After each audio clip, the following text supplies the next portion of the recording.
Afakely kosa vehivavy iray antsoina hoe Fabiola no maty nandritry ny 3 andro ka nitsangana indray omaly atoandro. Nilaza moa ny tenany fa niakatra tany an-danitra ary nifampiresaka tamin'i Jesosy araka ny nambarany ihany koa dia efa nitetiny elo sy ny paradisa ny tenany ary ny fanazavana izany entiny moa no nahafahana nilaza fa miaina ao anatin'ny fahaverezana tanteraka ny malagasy. Teny am-panotokana no nisehony ity zava-nitranga ity araka izao hitaterany Tahina Raharsanse Christian Kodramanga zao.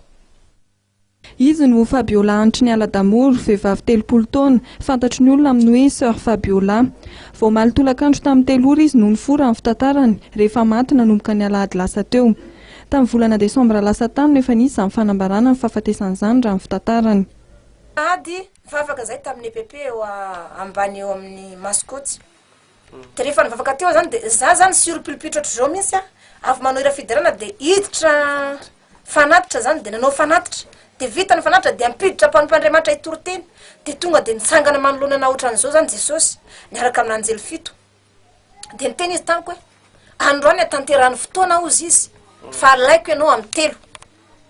dia tamin'ny lahady teo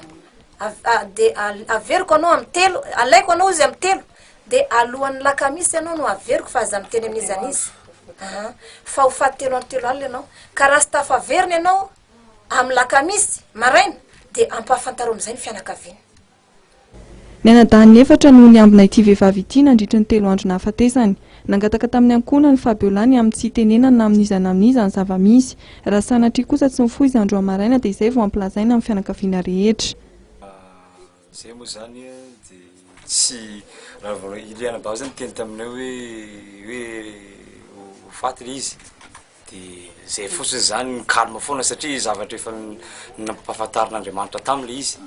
dia zany tsy napiditra vehivavy misy satria vehivavy zany somary taitaitra be foana vehivavy dia zay lehilahy zay reto foana zany miambina mianabavy dia manotrotra anazy izy efa mienjana mangatsika mihitsy dia rano mafana mihitsy zany no notrorany an'ity anabavy ity dia isaka isan'andro zay fandidiby satria reraka zay ohatra ka hoe zay 4 amby rahalato dia fandidiby ndray 4 amby rahalato andro satria reraka magnetsiketsika ny tanany sy ny tongotra sy ny lohany sy mamadikadika anazy am'izay zany tsy mangana satria tany aty fa misy manga anato sy ato tratra le tsy dia voavadibadika zany satria reraka zay tratra le tsy ampy torimaso tsy natahotra ve nareo tsy natahotra fa zavatra efa nampitraka ny tompo ao anay le zavatra dia nomeny tompo hery zay tsy nitsidika ny elo sy ny paradisa i Fabiola nandritra ny diany tany akoatra raha ny fitantarany hatrany. Nolazainy fa mianao anatin'ny fahaverezana amin'ny malagasy ka nisy niavatra avy amin'ny tompo manoloana izany. Sy nampahafantarany Jesosy izaniza mihitsy le izy le tenenin'olona amin'izao zany mbola sy ho mihitsy ilay olona fa sisy mahafantatra fa Andriamanitra zany mitady olona marina olona marina olona masina olona manana fahadiovana sy fanetrenteny ary fitiavana ny kamboty sy ny malahelo zay ny olona tian'Andriamanitra ho apetraka eo.